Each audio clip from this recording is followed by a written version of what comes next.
I think I was kind of like oblivious to what it was. Like, you kind of watch movies and you see all of this stuff online. Like, Mhm. I mean, when I was growing up, Instagram, I don't even think they had like reels yet.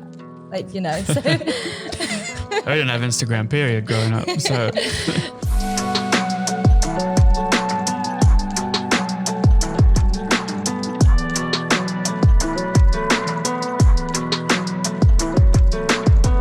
Hello, everybody. Welcome to the Teralon Talks podcast. I am your host, Barry Perkins. I am a photographer and filmmaker here at Teralon, and I run all the social medias here. It's been over a year. Looking back since the last podcast here, I only started a month and a half ago, so we're picking it back up. And our first guest back will be Veronica Doncheva. Hi, everyone. And she was hired, last October? October 2021, yeah. Yeah, so if you want to just go ahead and introduce yourself and what you do here at Teralon. Sure. My name is Veronica. I am a junior producer, but also a PA, which would be a personal assistant. And yeah, I really just help out with mainly logistics and just planning of shoots and any back-end planning that needs to be done. So so you handle, basically all of the back end things here at Teralon. I think, according to the website description, it says you're an executive assistant. I think, from talking to everyone, it sounds like your the goal is to turn you into sort of a junior producer. Yeah. In time. Again, we're both the new hires here, so kind of just still, me for sure, definitely still getting into the swing of things. Veronica's been here for about 6 months now. It's weird not being the newest one here anymore. Yeah, it's me now, falls squarely on my shoulders. So I guess let's just start with a bit of who is Veronica? How'd you get to the point of applying to work at Teralon, and a bit of your past, and how have you gotten to this point? Sure. I think the journey to get to here has been quite a bit of a different journey. I never studied film or did anything to do with kind of film cameras or production in a sense. I did events management at uni, which is more of the creative side of events management. So it was less business orientated, more of like, organizing events and putting things together. A lot of our units were to do with pretty much just create an event and get marked on that, obviously, as well as the theory of it. But yeah, that's kind of like my school, kind of like my uni background. I think that's a good point. Like, there's 5 of us here at Teralon, so now there's 5 of us, and me being the 5th, Veronica being the 4th. None of us went to film school, so none of us have that educational, traditional educational experience per se. So I think all of us have unique stories and how we've come into the creative industry without having gone to university for that specifically. Yeah. So fit right in. Yeah, definitely. Okay. Yeah. I think a lot of it is kind of driven by like, just what you want to do and what drives you as a person. I think for me, I'm definitely someone that gets off of just, having your checklist and just going through it and just making sure everything's intact. I mean, that's definitely, I guess I've only been here, 6 weeks now, but personally being in the position to have someone like you who's handling all of the logistic things, which I've never been that good at. Whereas I think most of us on the creative side of things aren't good at doing like the checklist things. We know it needs to be done, but we put them off over and over. We don't love to just like sit there and do the emails and all those things. Like, personally, we prefer to be out shooting content, and there's a lot of work that goes into things. Before you actually get to the point of shooting something. I definitely think like, some people don't realize how much happens behind the scenes of, of stuff that's being produced or the shoots and etc. But there's a lot of moving parts that go into it. Let's dive into that. And I think what I like about my role is that as much as you say, like, just emails and so forth, like I do still get to go on these shoots and I do still get to see it come together. So that's definitely been super, super nice and exciting, Overall, it's one of the most like crucial roles within any Yeah. production house and media companies, like the producers are the people that, see a project through from beginning to end, and just make everything run smoothly along the way. And yeah, without them, you kind of you get people from all over in different parts of the project, but you kind of have your hands in every pot, if you want to use that phrase. But Yeah, definitely. yeah, so I Fingers in all guess the pies. yeah, exactly. Um, yeah, just to piggyback off of that, I guess what are your favorite parts about the position?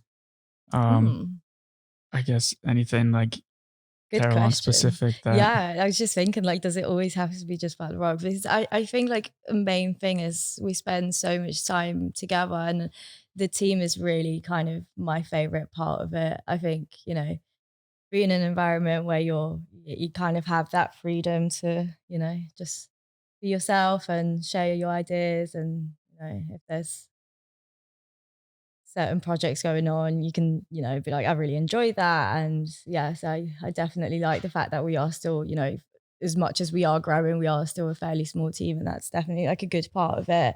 We're not very disconnected. We're very well connected with each other. And I think that's definitely one of my favorite parts of it all. Kind of makes it really worthwhile in the end, even if it's a long project and you kind of can't see the end of it, which to be fair, like it hasn't been like that. So I think, yeah, been yeah, I think yeah, I've, the same thing from what I've discovered is very much like a tight knit team of five of us here at the moment. Um, has been a big step for them to grow from Mm.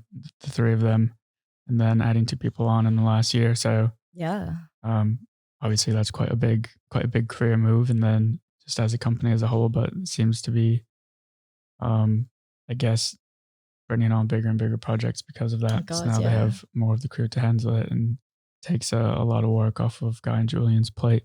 definitely.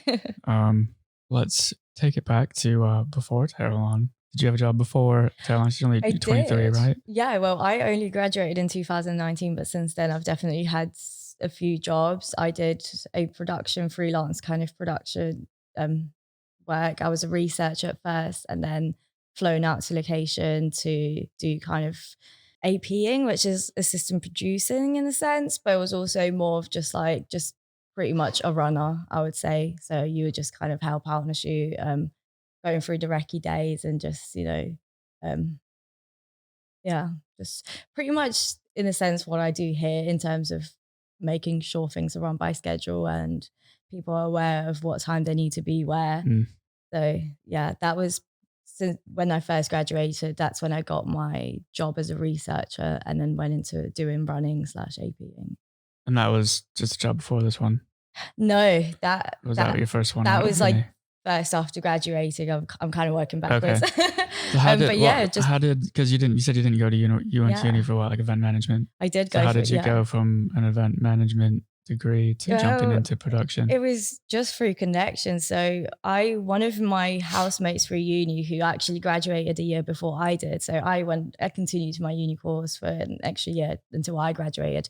She was a little bit older than me. And she studied film and TV. So she already had a year of being out in the industry and kind of meeting with people and just, networking and just getting to know about like certain jobs and stuff. And I remember like graduating and, you have that moment of sheer panic of like, what's the next step? Like, what are you going to do after uni? And mm, it was either go into marketing or go into events. But I don't know, just by fate, I guess.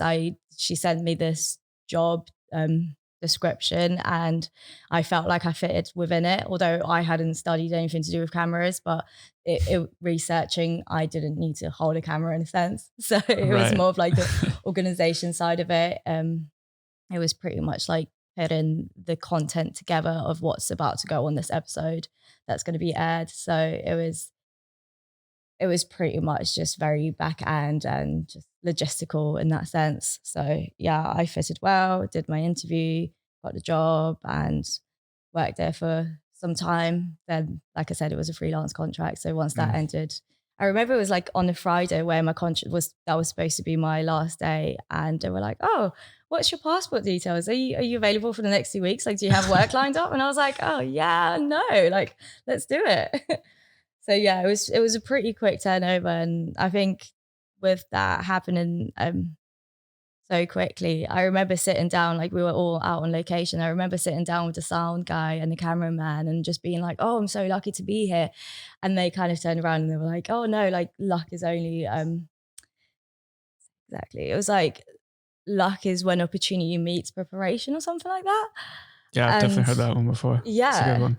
so it kind of like just like it's just stuck in me. And this, yeah, I think following what I wanted to do and how much I enjoyed that, I then went back to events to try and see if maybe do I want to go back in events, like kind of testing the waters. Then realized no, it's not really what I want to do. And then that's when I applied for Teralon and, saw that they had an opening and went straight into it. Nice. So it seems like, I guess, a lot of the skills from event management that you picked up at university definitely like applies to everything that you're doing here. Definitely.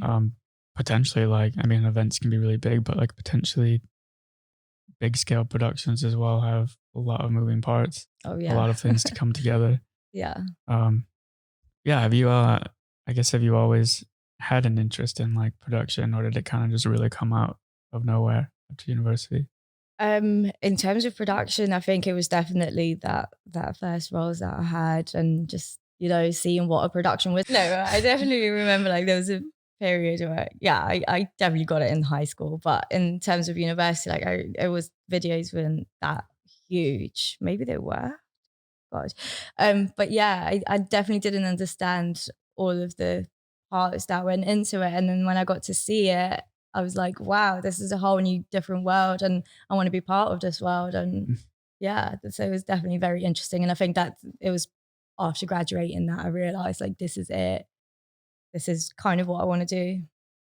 Which is bizarre because that's not what I spent 3 years of my life studying. Right. Yeah, I feel like that happens actually to a lot of people. They Yeah. go off to university for one thing, and then I don't know, their experience at university, by the time they figure out what it Yeah. is exactly what they want to do, because nobody really knows. Um, but at least in your case, your degree definitely Yeah. applies. Like the skills you could definitely translate No, it's to true. what you're in. Yeah.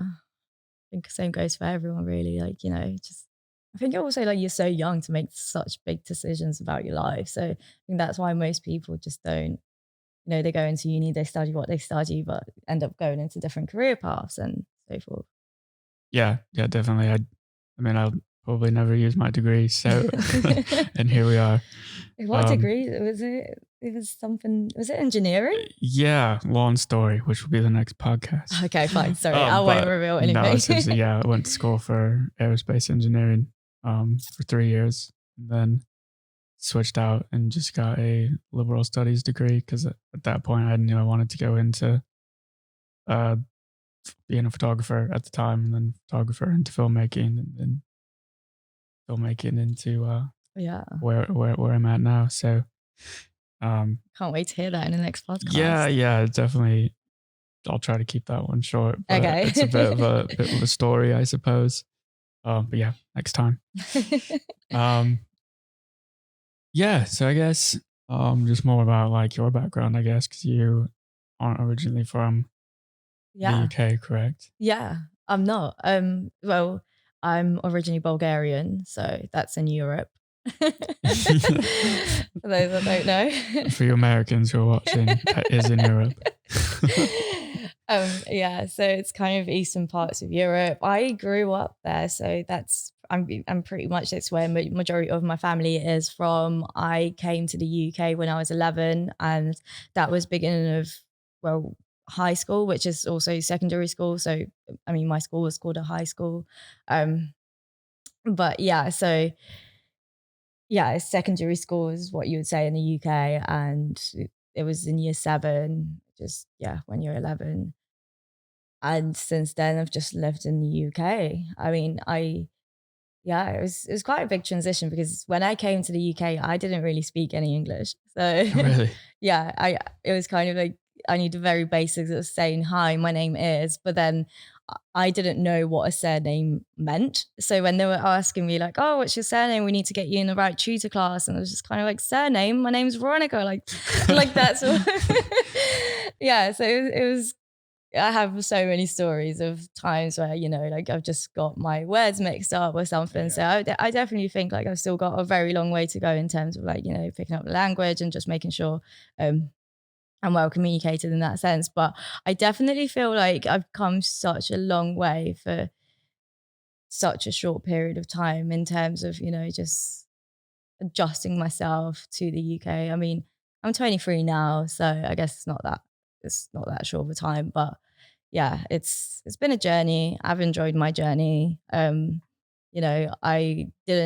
when I decided to go to uni after college, so after secondary school, I went to college, and then it was kind of like, "Oh, do you wanna just go straight out into working or like doing apprenticeships or, whatever, or do you wanna continue studying?" And I felt like the best way for me to get like more social life experience would be just to like move out from home and just go somewhere far. So I chose Bournemouth, which was a sandy beach. The only reason why I did my course was because it was like, the almost like the easy route to get into uni and just live the university life and just, kind of go through that experience. Because at the end of the day, like I feel like things you learn through life anyway. So, you know. Yeah, no, I agree. I definitely the schooling system in the UK, I do not fully understand. Um, coming from America and growing up there and having only been here, I mean, you've been here now, what, 12 years or Yeah. so? Yeah. Yeah, I've only been here a year and a half. Um, so yeah, the schooling system is definitely one that is quite different, it's set up very differently, and like the path through things is very different. Mhm. Um, Yeah, you have so quite a lot of it's, exams. yeah, it's quite hard to just because it's so different. I've already gone through one system, Yeah. and I guess we also like call it high school in Yeah. America as well. So it's like high school, elementary, middle school. Yeah. Whereas like over here, you get primary, secondary, but then You do.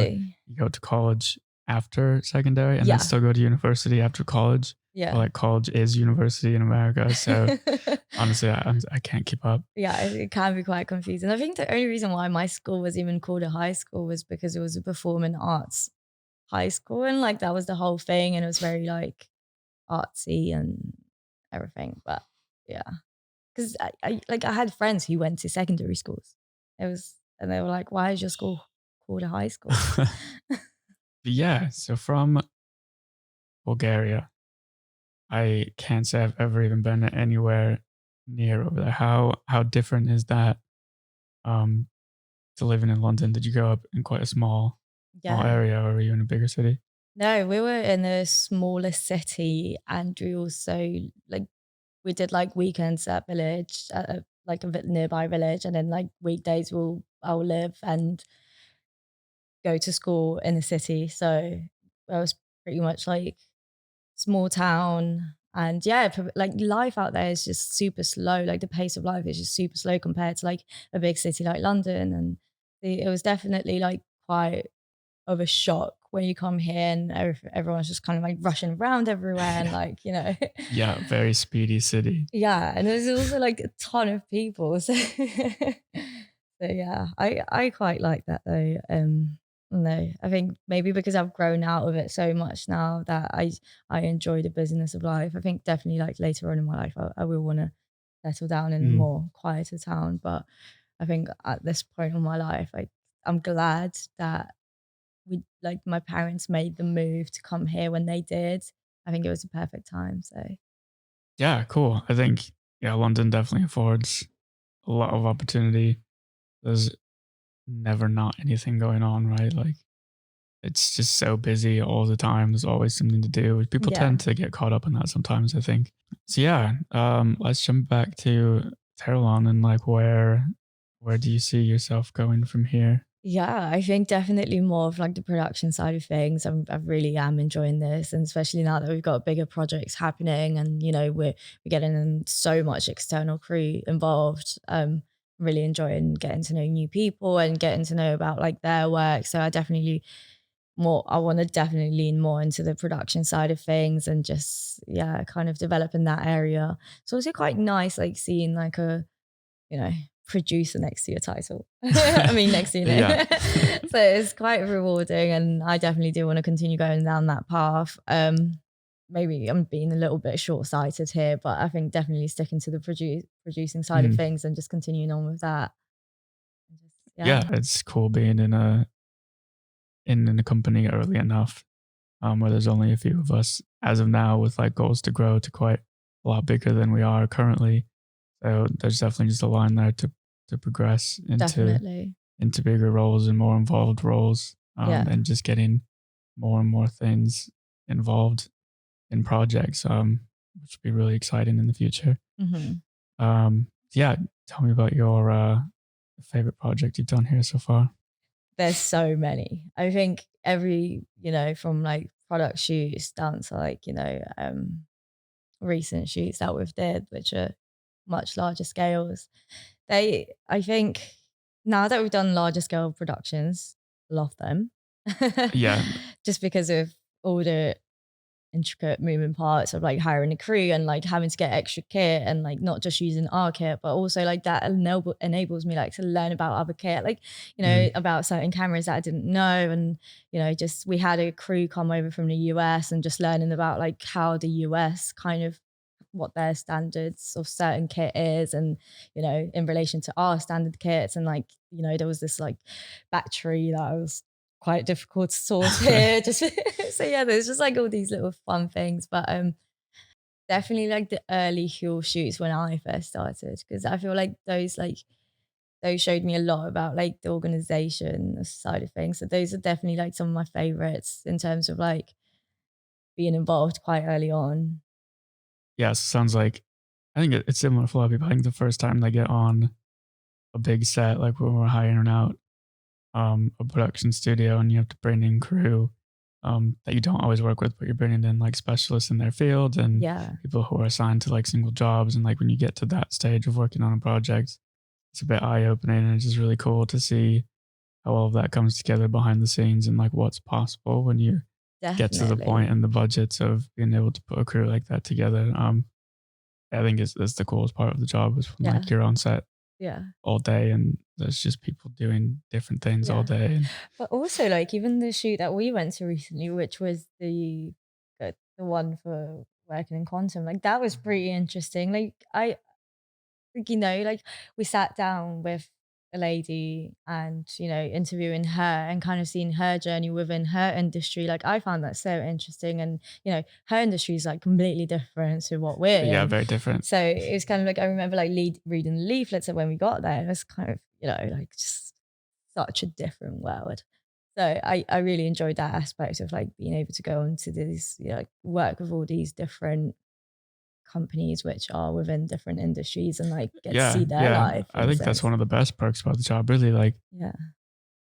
there's yeah, every industry is so different. Like we work, yeah, we have quite a few like quantum computing Yeah. companies that we do work for, but like from shooting product shoots for Huel Mhm. to quantum computing, like those are completely different, totally different Yeah. markets. But like none of us being experts in any of those fields, it's quite interesting to go on the shoots and interview the people and just get an insight into not only Definitely. their industries, but like those shoots we go on an interview, like we see them on this their like day to day basis. Yeah. Like, but most people only see that like snippet of interview and the Yeah. finished product, but we get to see them like in their working environment, just how the day's gone, like them working in labs and just those people doing what they do every day, and they're super passionate about it.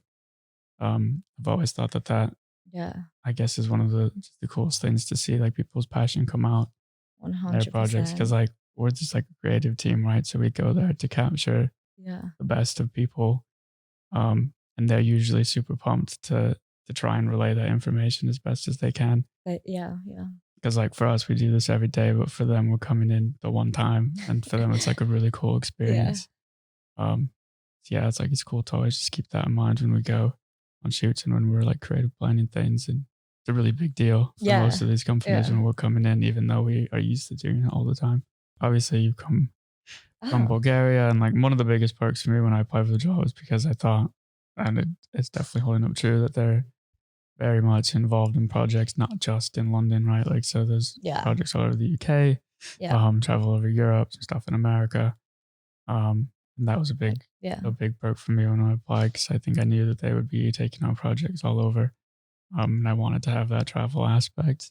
Mhm. So for you, I think you get to go on some of them. Yes, I do. I think, yeah, definitely. Like you said, that was massive part of it as well, is kind of knowing that you're not just going to be stuck in one place.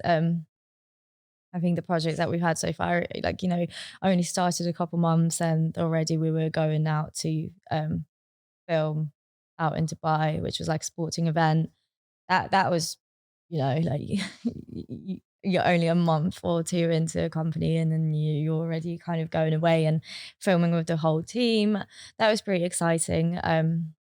That kind of kicks off the whole season of those sporting events. And I think you're filming the next one in New York in June. Yes, that So will be my that's, first overseas travel with the company. yeah, some of the shoots we've done, they are outside of London, all across the UK, like you Mm, said. So it's it's quite nice. I mean, you go out, and as much as we are there for work, we do tend to have some off time where we go and see the city. I think where it was my first time going to Dubai as well, the boys definitely made sure that we went and visited what I wanted to do and kind of like, just gave me that opportunity to explore and not just, like work, work, work. So I think it definitely is a massive perk. And, like I said, it wasn't the first time where I've flown out to location. So I think I definitely appreciated having some time off yeah, as well as obviously going away to work. It kind of like, I don't know, like I remember sitting down at dinner one point and just kind of like realizing that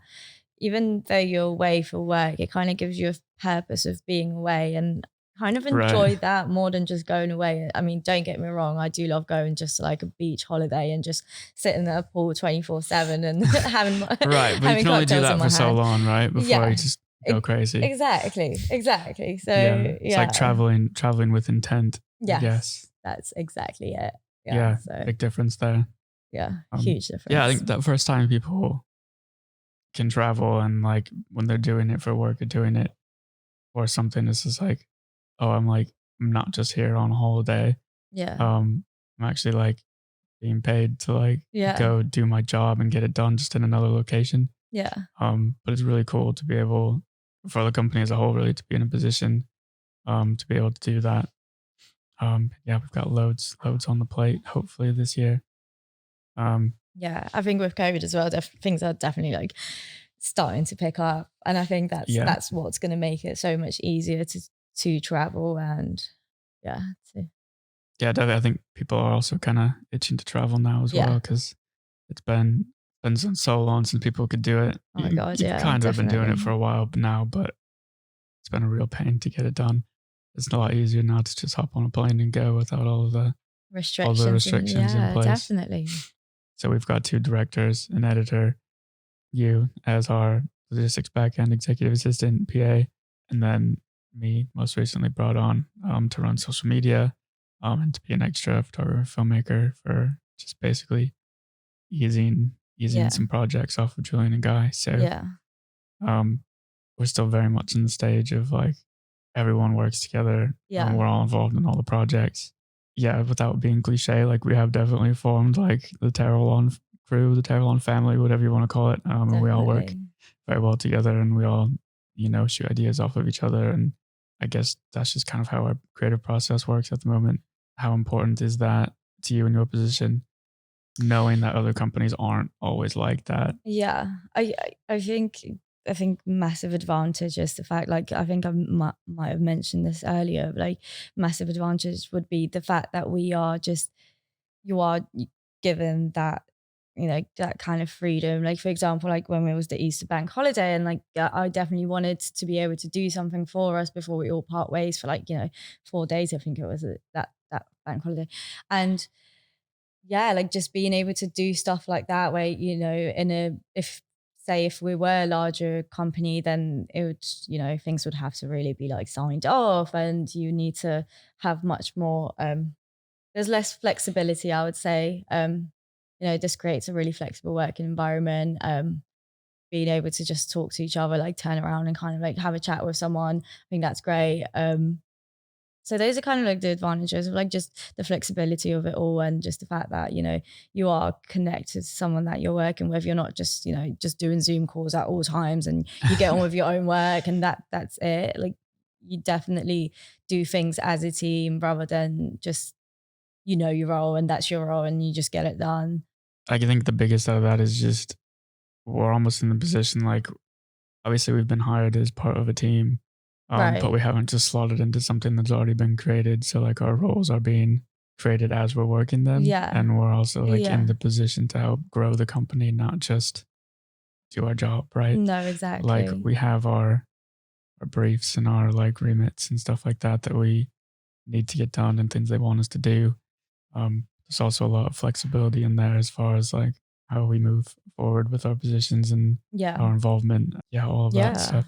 That's a huge advantage. I think, it's very hard to come by. Well, I mean, maybe it's not as hard. I don't know. I think personally that it can be very difficult to, find this golden ground, in a sense, like this Mm. perfect golden middle where you still have a structure in place, but you definitely are able to like mold yourself as well as obviously the direction of things. Yeah, definitely. I So think I guess a disadvantage, yeah, if you want to call it a yeah, disadvantage, would be that there is more responsibility because of it. yeah, Like, we have some pretty clear expectations for what we're supposed to do in our roles. exactly. At the same time, like the responsibility is there to just to grow and like continue to move the company forward. And we're not in here to try and be stagnant, right? Like they're No, not trying. Teralon's not at the level they want to be at forever. So it's on definitely. all of us to like work together as a team and continue to push it In forward. progress, definitely, 100%. Yeah, well, thank you for coming on. Not that you had much of a choice. Yeah, I was a little bit nervous, Yeah. but I'm sure we got through it, so it's Yeah, yeah. fine. This is also my first time hosting a podcast. So, onwards and upwards from here, I Yeah. suppose. I feel like the test I'll bunny get in better and this. better. Yeah. Don't admit it. Yeah. But yeah, so yeah, thanks for coming on. I actually don't know the official episode number. Um, but we will from here on out start to try and do one once a month on the third Wednesday of every month. Don't hold me to that for the first couple, but we will hopefully get that consistent in the future. Yeah. Um, and yeah, so obviously you've heard about Veronica here. She was hired here at Teralon 6 months ago, and then I was hired here just a month and a half ago. And I will be your next guest if everything goes right on the podcast. So look out for that in the next month or so. And yeah, we will see you guys next time.